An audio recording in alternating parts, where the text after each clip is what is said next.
That was in part the gist of Philip Howard's book, The Death of Common Sense, that really generated conversation that had not been taking place until that book was published. This is about 30 years ago. Such an important book, along with Harvey Silvergate's 3 Felonies a Day, to get both academics and policymakers and ordinary people thinking about the bureaucratic state and the idea that if the law is unknowable, you no longer have the rule of law. You're ushering in an era of the rule of men. And unfortunately, we didn't really heed Philip K. Howard's call in The Death of Common Sense. He's had several other offerings in the interim, and he's got a new one now. Not Accountable, Rethinking the Constitutionality of Public Employee Unions. Oh, we know something about that in Illinois. Yes, we do. After we just codified in November constitutional amendment that guarantees that we shall all work for the public sector unions in perpetuity, even those who are not members of the public sector unions and derive no benefits. We just have our houses used as collateral for their guaranteed 7-figure pensions, which is how it works in Illinois. We're all spare parts for the public sector unions, and that's in spite of the Janus decision, which I want to talk to Mr. Howard about.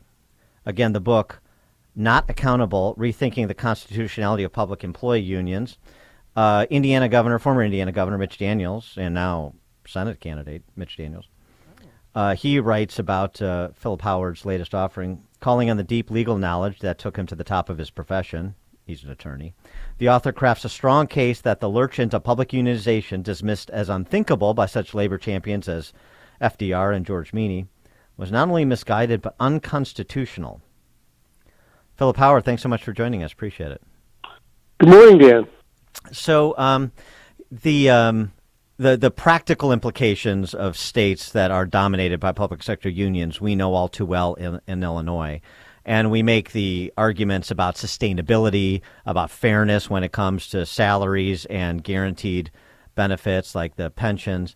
But the constitutionality argument, we know it's a sort of a rigged system where you have public sector unions financing the quote-unquote management that they then negotiate with. But you're arguing it's unconstitutional. And so rather than, fighting a war of attrition through cases like Janus, maybe we make the overarching constitutional argument to address public sector unionization writ large. That's the goal of the book. All right, tell us the argument. Almost without our noticing it, we've created a system in which we elect mayors and governors who have no authority to run government. So what's the constitutional argument, though, that could upend this arrangement? Well, there's a basic constitutional principle that government and government officials can't cede governing authority to any private group. And this is reflected in several places in the Constitution. But as it applies to states and cities, something called the Guarantee Clause. The United States will guarantee to every state a Republican form of government. And what James Madison said that meant is that voters have to maintain the authority to elect people who themselves maintain the authority to run government. That's the point of a Republican form of government.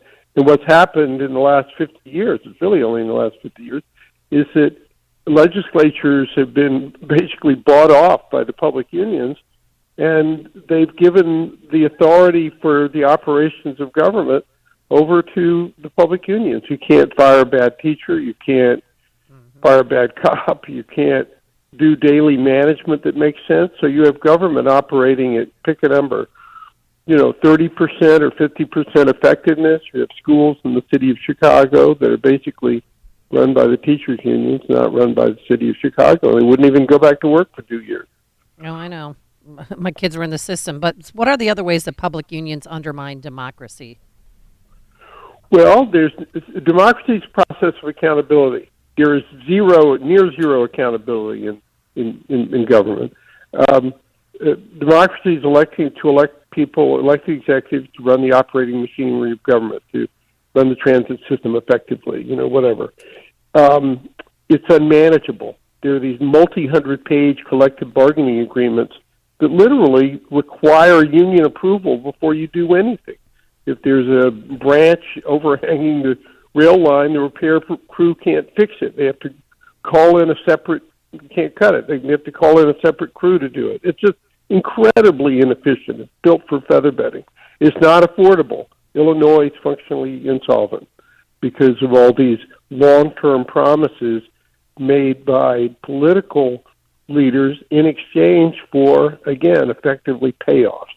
Well, but let me union support. Yeah, let me play devil's advocate here, though, and pretend I'm the head of the SEIU here. Say, well, wait a second. So you just said that we make deals with politicians. So we argue our case. We present what we would like, whether it's collective bargaining over a particular contract or it's other public policy. And all sorts of other unions in the private sector make the same cases, and business trade groups, and everybody else gets to make their case. So why can't we exercise our right to collectively bargain in the public sector and make our case as well? And ultimately, it's the politicians who make the decisions. Sure. That's a good question. So, first of all, there's a difference in kind.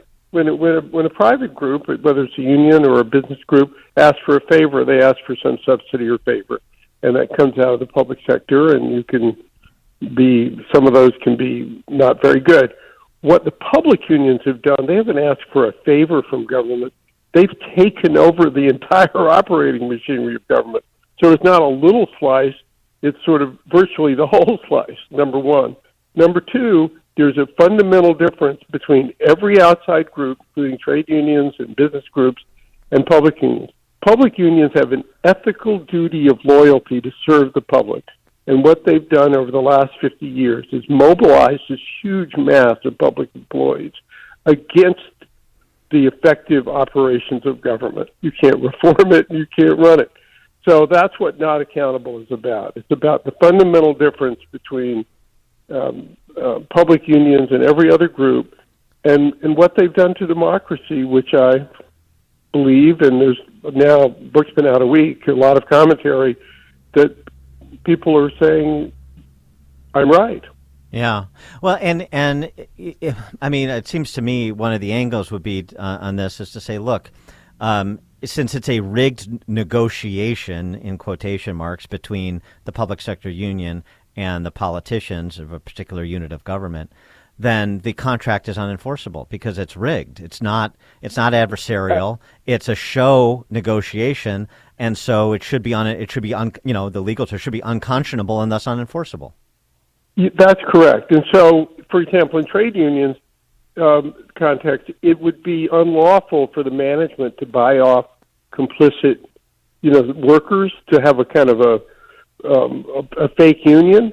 In the public union context, the game is exactly that the unions get together, are generally the biggest supporters of political officials, and then when the politicians win, the unions don't sit on the other side of the table; they sit on the same side of the table, right? And say, "Now, what are you going to give me?" I wanted to get to the Janus decision because there were such high hopes for that Supreme Court decision. Mark Janus, a state of Illinois worker, and it's particularly poignant for me, not just because it's Illinois. He was an Illinois state worker, but also because I was a co-founder of the Liberty Justice Center, which represented Janus all the way up to the Supreme Court and continues to do great public interest law work in Illinois and elsewhere. And we had such high hopes that if those fees that were imposed on workers were not mandatory anymore, so Mark Janus didn't have to devote a portion of his salary to AFSCME's the political agenda and the candidates that AFSCME wants to support, that you would see a lot of people leave the union. There were projections that unions around the country would be losing in the billions of dollars, and thus their political power would diminish. But that really hasn't happened. And I wonder, not to the levels that were anticipated. It was supposed to be double-digit losses for public sector union membership, and it's been low single-digit losses. And so I wonder if you think that it's the result of a lack of knowledge and obstructionism by public sector unions. We haven't been persuasive enough in making the case to public sector employees that they can take a walk. They don't have to they don't have to feel compelled to participate in things they don't want to participate in. Why has Janus not lived up to the advanced billing? I think there are lots of reasons. Well, part of it is that just the power of inertia. People are used to the unions and such. Yeah. Secondly, it's a kind of natural fear of accountability. And, people just go along with the flow. They think in some mysterious way that the unions are supporting them. I mean, many public workers think that unions provide them benefits. In fact, the benefits that, quote, unions provide are paid for by the government, and you don't have to belong to the union to get them. But most workers don't know that. And I don't know about Illinois, but in other states, the laws have been passed in response to Janus, which basically said that if you discourage any worker from belonging to the union, you, the state, will be liable for damages to the union. I mean, it's like crazy, right. So I think I think Janus was an extremely important decision.